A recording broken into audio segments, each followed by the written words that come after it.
Hi guys! Welcome back to another vlog. This is our day 2 in Fukuoka, Japan at ang unang pupuntahan natin ay ang Nagasaki Atomic Bomb Museum.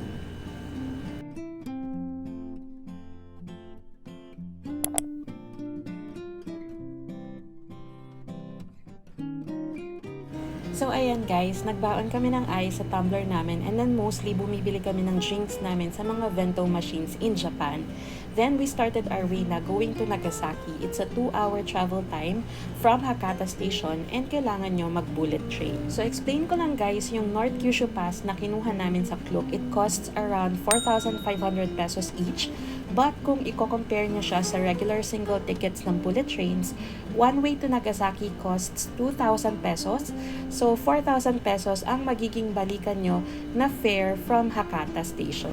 Kaya naman guys, sulit na sulit naman itong North Kyushu Pass na kinuha namin kasi unlimited bullet and JR trains na siya for 3 days and covered na nito ang Nagasaki. Meron din nga pala siyang 6 free reserve seats sa bullet trains. So guys, yung reserve seats mas pricey siya than the non-reserve seats. But since we have this pass, meron kaming 6 free reserve seats na nasulit naman namin until the end of our trip. So guys, paano kami pumunta ng Nagasaki? From Hakata Station, we have to take a train going to Takeo Onsen Station and then we connecting bullet train doon going to Nagasaki Station. When you get to the Nagasaki Station, mag-exit kayo and pupunta kayo sa gitna. Makikita nyo yung electric tram nila. Electric tram number 1 yung sinakyan namin going to the Atomic Bomb Museum. Doon nga pala sa ticket machine, ang nilagay namin is from Hakata Station going to Nagasaki Station. And then, bahala na yung ticket machine ang magbibigay sa inyo ng kung ilang tickets ang ibibigay niya. Reminder lang guys, kung kunwari nagbigay si ticket machine ng 2 tickets plus yung 1 JR pass nyo, when you enter the gates of the train station, you have to insert the 3 tickets including your JR pass. So, sabay-sabay nyo siya ipapasok dun sa turnstiles kasi kung di nyo isasama yung JR pass nyo, mag-o-open yung turnstiles but once you try to cross it, magsasara siya ulit. So, just for a quick background lang, as per Wikipedia, on 6 and 9th of August 1945, the United States detonated 2 atomic bombs over the Japanese cities of Hiroshima and Nagasaki. So dati, pre-pandemic, nung nagpa-plan pa lang kami na mag-Japan, we really wanted to visit sana Hiroshima kasi plan sana namin na kukuha kami nung JR Pass that covers the whole Japan. Pero super nagmahal kasi si JR Pass post-pandemic. Kaya hindi na namin siya kayang isama sa itinerary namin for our upcoming Tokyo-Osaka trip. Buti na lang at nagkaroon kami ng additional trip to Fukuoka and somehow we were able to visit Nagasaki Atomic Bomb Museum. So guys, if you would notice on the video, medyo umaambon nung dumating kami sa Nagasaki. Share ko lang din guys, kung makikita nyo yung bag na dala-dala namin, super happy ako sa bag na yan na nabili ko lang sa Shopee kasi shoulder bag siya na may gulong and removable pa yung gulong niya. Kaya naman instead na usual backpack ang dala namin, pag nagta-travel kami, yan na lang ang dinala namin at super hassle-free talaga, super helpful niya talaga sa naging travel namin ngayon sa Japan. Hindi na nga pawisan ang likod ni Hubby na usually siya ang nagdadala ng backpack namin tapos kahit anong bigat ng dala namin at usually nga may dala kaming tumbler for our drinks. Ayun, so nandyan na siya lahat tapos hila-hila na lang namin siya. And no need to be awkward din naman bringing this in Japan kasi most of the people there din naman we're tagging along wheeled luggages talaga. So kahit sa train stations, maraming naka-wheeled luggages doon. So guys, actually yung napasukan pala namin is yung back entrance ng museum. Hindi talaga namin alam yung papunta dun sa main entrance. Pero okay lang naman kasi nakarating pa rin naman kami sa mismong museum.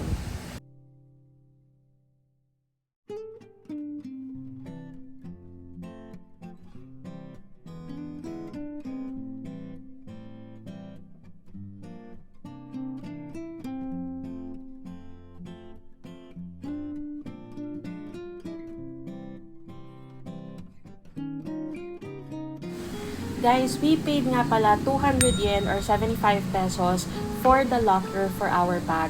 Kaya hassle-free din naman yung pag-tour namin around the museum. So, yung museum entrance niya, paikot siya and then meron siya yung mga past years dun sa wall. It's like bringing you back to 1945. when Nagasaki was bombed.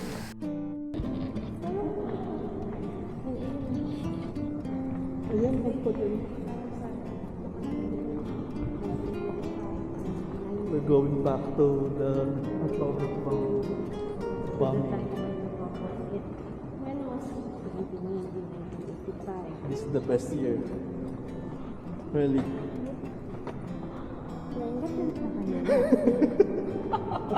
What's about 1985? Daddy's birthday. Daddy was born. The superstar arise. Report under the world. Ulit? Ayaw na daw sa Look, 1,000 frames. Yeah, that's what the paper said you were using.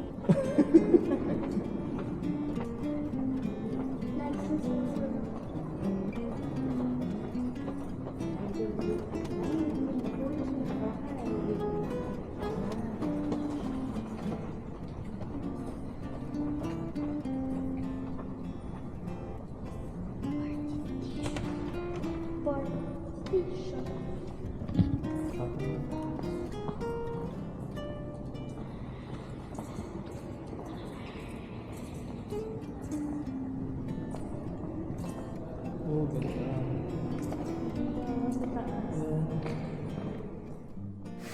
The entrance fee for the museum was 200 yen for the adults and 100 yen for the kids. We paid a total of 500 yen or around 185 pesos for the three of us na.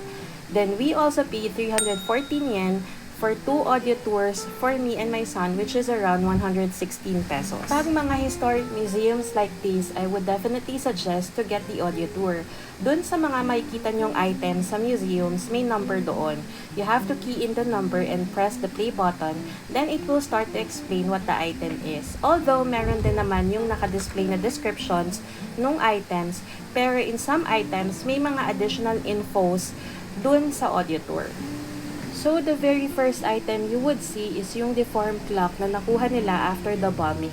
In the audio tour, it said na you will be hearing a ticking of the clock before Nagasaki was bombed. And then, makikita nyo, doon sa nakadisplay yung exact date and time of the bombing. And then, all the other items na that was displayed on the museum were remnants from the bombing.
On this part naman, hindi na namin siya masyadong tiningnan kasi lahat naka-Japanese yung sulat at walang English translation. So wala din naman kaming maintindihan kaya mabilis lang kami dito sa part na to.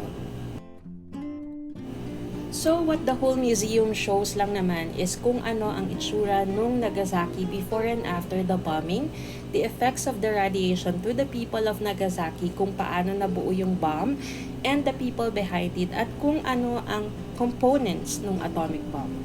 At the end part of the museum, it even shows a globe kung saan merong mga parts of the world na meron pa ring nuclear bombs na nakatago. So let's hope and pray na talagang hindi na mauulit pa ang part na to ng world history. I would definitely suggest sa mga gustong mag-visit ng Hiroshima and Nagasaki to watch both Pearl Harbor and Oppenheimer movies before you go. Yung anak ko naman at the age of 9, talagang affected siya sa mga nakita niya sa museum. And he kept on telling me he couldn't imagine daw kung ngayon ito mangyayari. Kaya naman for our children, let's always pray for peace and not war. After our museum tour, lumabas na kami sa main entrance and tumawid kami at napuntahan namin yung atomic bomb hypo center. So ito yung exact location kung saan bumagsak yung atomic bomb and ito yung ground zero kung tawagin. Isa na siyang malaki at very peaceful park ngayon. At this point, nag-uusap kami ni Habi kasi we were supposed to go pa sana sa Mount Inasa, but since umuulan at medyo na-late kami sa scheduled itinerary namin, nag-decide kami na wag na lang tumuloy. Firstly, kasi baka sarado yung ropeway, yung cable car na magdadala sana sa amin sa Mount Inasa. Second, kulang na nga kami sa oras kasi 2 hours ulit ang travel time namin going back to Hakata. At gusto sana namin mahapol yung light show naman ni Gundam sa Lalaport, Fukuoka. And without any idea, ito na nga yung Atomic Bomb Hypo Center. Buti na lang at may local na dumaan at sabi nga niya, ito yung Hypo Center. Very friendly ang mga local na Japanese dito.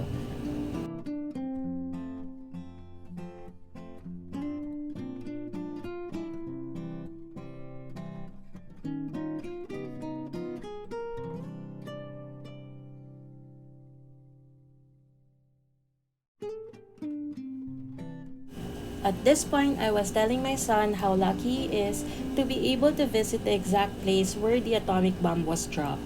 Kasi ako, that's really what I was feeling at that time. And he was even telling me how beautiful na nga yung naging transformation ng place.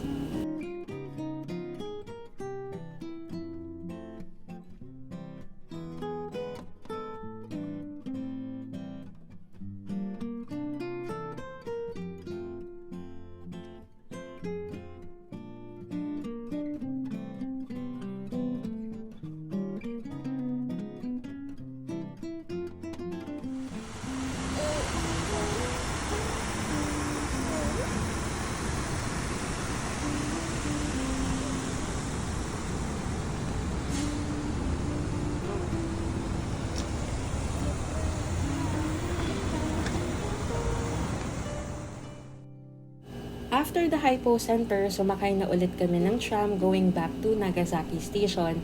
Sa area sa labas ng Nagasaki Station, meron Yoshinoya doon. And doon na kami nag-late lunch. We were able to try ordering through the tablet, as in per table may tablet siya. And super sarap din naman talaga ng Yoshinoya sa Japan.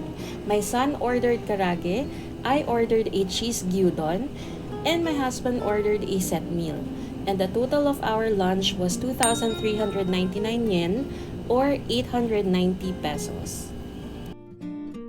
After eating lunch, bumalik na kami sa Nagasaki Station and we headed back to Fukuoka riding another bullet train.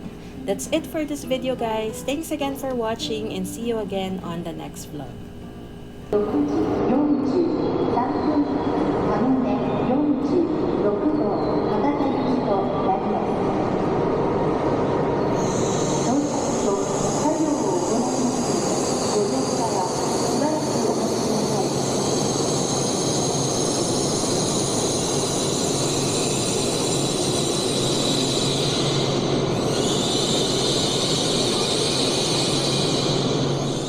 荷物棚や膝の上に置いてていただくなど周囲へのご配慮をお願いいたします。法令により危険物の持ち込みは禁止されています。車内で不審な荷物などを発見された場合は乗務員までお知らせください。